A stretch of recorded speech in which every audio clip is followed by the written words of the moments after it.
What do you mean he's hot right now? I don't care if he's hot right now. I don't care if he's on the comeback trail. Tobey Maguire does not get the picture. There's no way. He doesn't have the gravitas. Listen, I'm telling you right now, this either doesn't happen or Elijah Wood gets the part. I need to see Elijah Wood masturbating in front of this turtle, okay?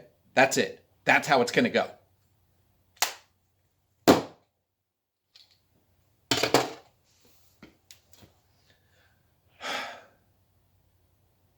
Oh, hi. I didn't notice me there filming myself. Welcome to my super nice office. My name is Jeremy Robert Johnson. This is definitely not my garage. This is my office. Anyway, I am here for the Celebrate Horror event. It's also Sadie Hartman's birthday. It's also the debut of the Nightworms YouTube page. So there's a lot going on today, and I'm excited to be here. I was asked to read, which is an honor. I've got something to read from 2003 because I was told I could not read from the new novel yet.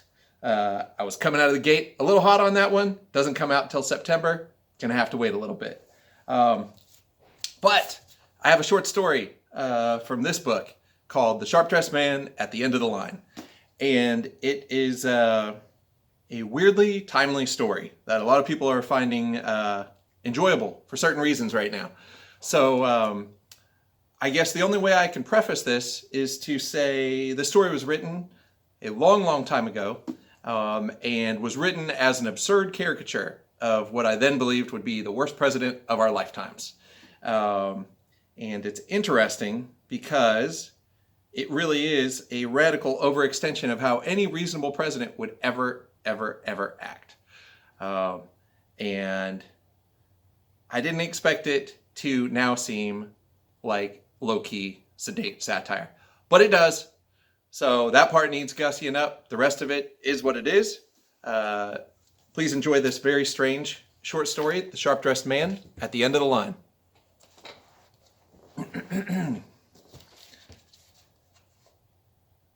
He was collecting roaches. They'd move faster than he expected.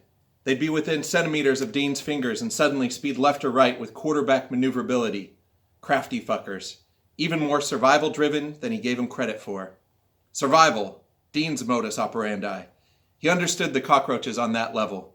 Both of them had a clearly established goal one. Do not die. He left out muffins. They swarmed the muffins. Dean harvested the unsuspecting bugs by the handful. He replaced his regular bulbs with UV blacklights so he could see, but the roaches didn't scatter like they would under normal apartment light.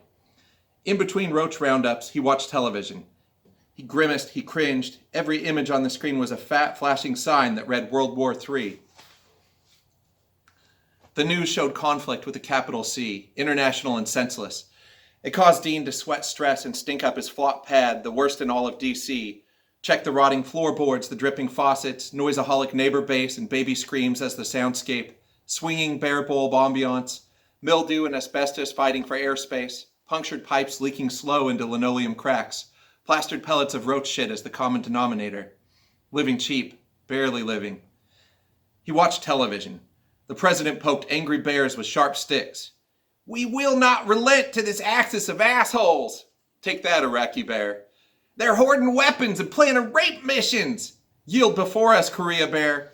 "Commie baby killers, pure and simple." Oh, China bear, you'll rue the day. The president was up in the polls. The populace, petrified and war-weary, but strangely supportive.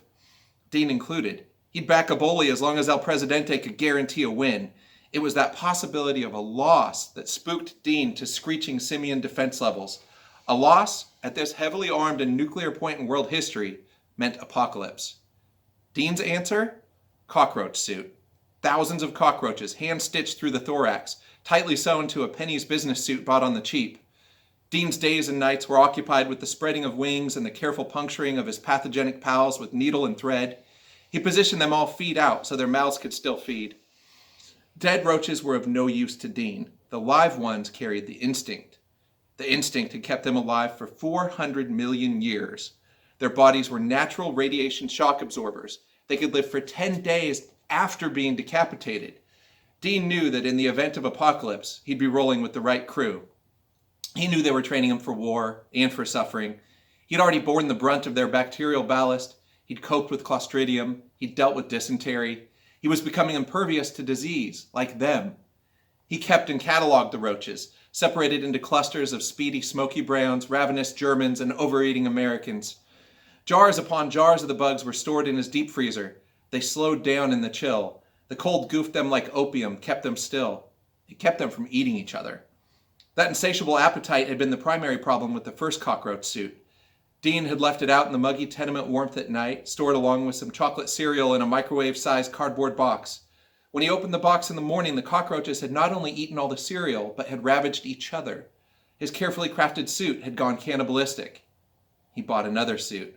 Dean didn't sweat his cash flow. Daddy Dean Sr.'s estate was still kicking out cash in steady intervals. The primary source of money, royalties from the sale of Daddy Dean's Ivy League-approved books on entomology. Daddy Dean Sr. had been a big-time bug man and serious scholar until his car accident. A deer had run into the road. Daddy Dean Sr. swerved hard with his right hand on the wheel.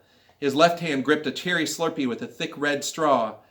Daddy Dean Sr.'s car hit an elm tree straight on. The dependable airbag exploded and jammed the fortified Slurpee straw straight into Daddy Dean Sr.'s left nostril and right on through to his frontal lobe. Dean had shown up at the scene in time to see the cops detach the straw and blood-filled cup.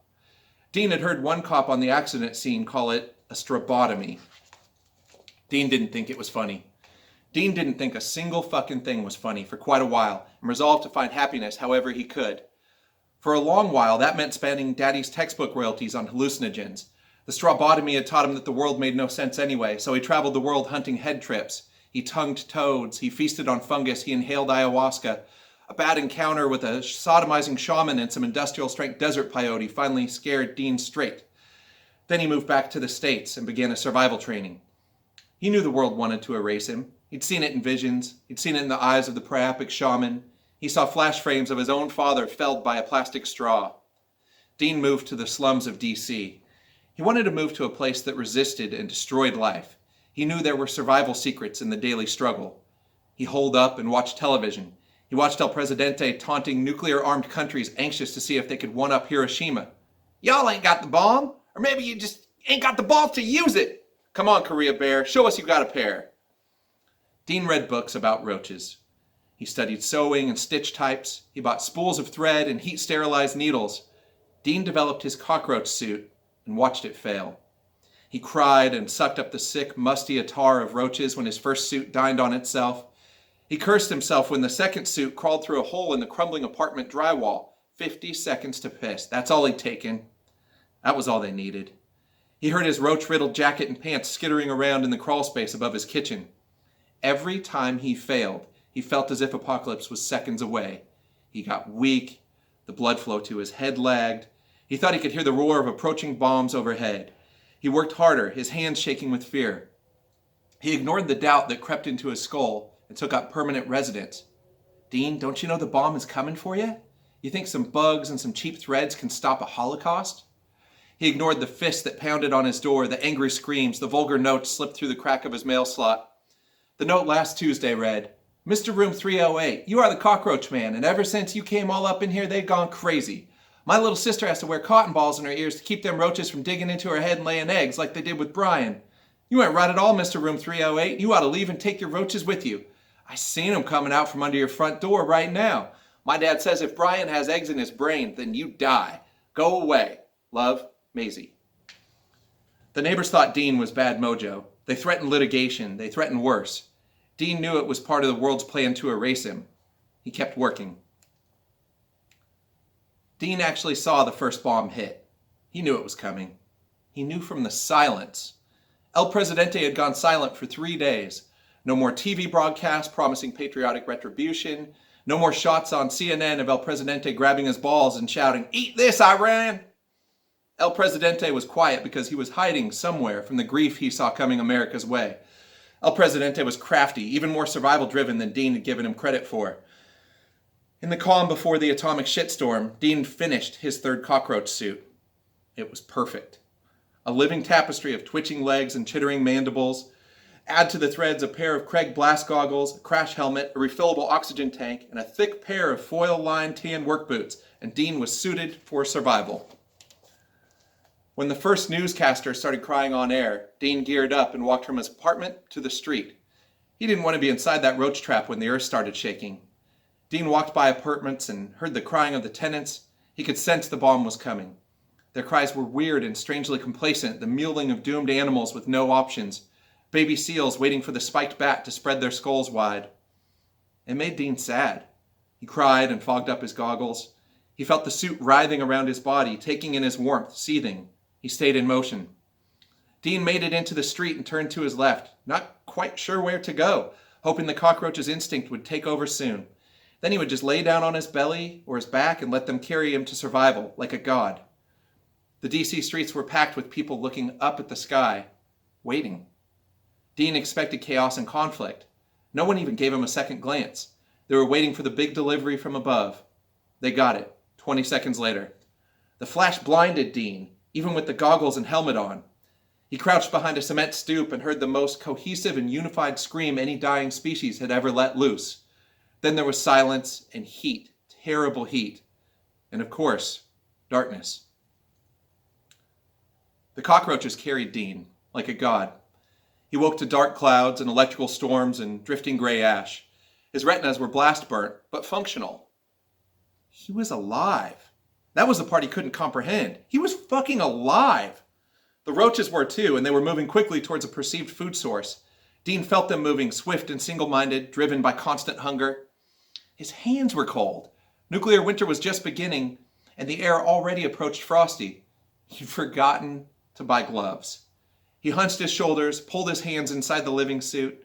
He relaxed and enjoyed the eerie quiet and reveled in being alive, being a survivor.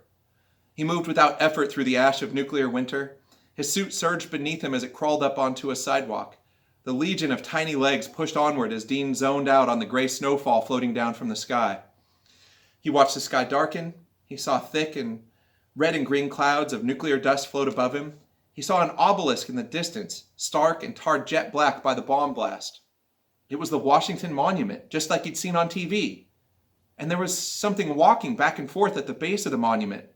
It moved like a human, but glowed bright yellow.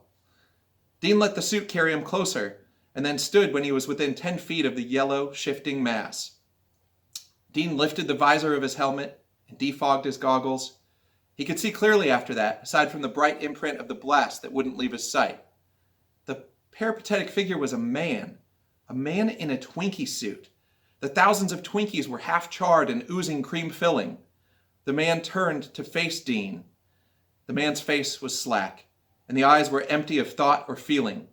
Despite this lack of emotion, El Presidente was still the most recognizable man on earth.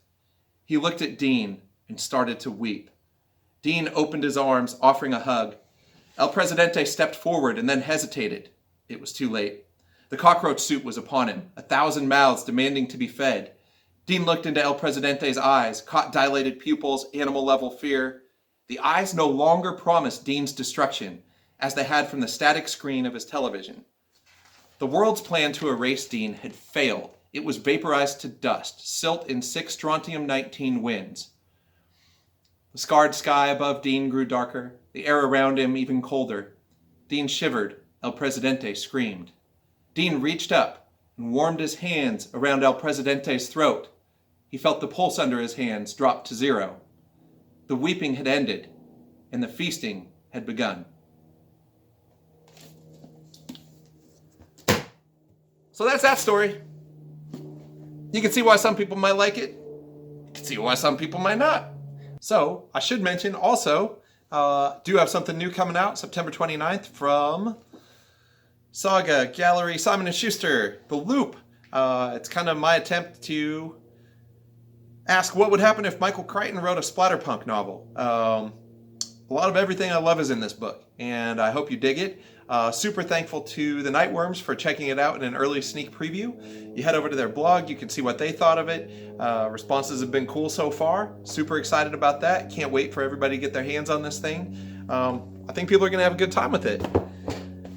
Never done a thriller before. We'll see how it goes. It's got a bunch of weird shit in it. Anyway, other than that, thanks for having me here. Happy birthday, Sadie. Cheers. And what's that? Bring, bring.